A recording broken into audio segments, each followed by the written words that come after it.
అదేమా మీరు చెప్పినట్టు చాలా అరాచకాలు జరిగాయి, అన్యాయాలు జరిగాయి. అయితే ప్లీజ్ ఇప్పుడు కూడా చాలా మందికి అనుమానాలు కూడా ఉన్నాయి. దేవుని పవిత్ర దెబ్బతీయడానికి కూడా చేశారని నేను అవన్నీ మాట్లాడడం లేదు. ఇప్పుడు జ్యుడిషియల్ ఎంక్వైరీ చేస్తే అవన్నీ వస్తాయి.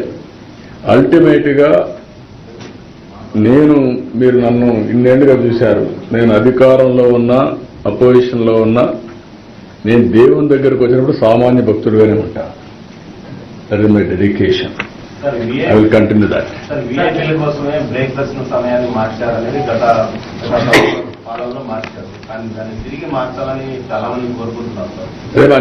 అన్ని కూడా ఒకసారి సమీక్ష చేస్తాం. అందుకే నేను ఒకటి చెప్పాను, అందరం కూడా సింపుల్ గా ఉండాల్సిన అవసరం ఉంది.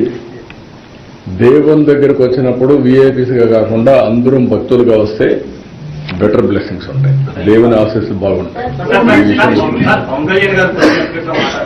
ఈ ఘటనలో పూర్తి వైకల్యం టీడీడీ యువది, అడిషనల్ యువది బాధ్యత తీసుకోవాలంటే కూడా పవన్ కళ్యాణ్ గారు చెప్పారు.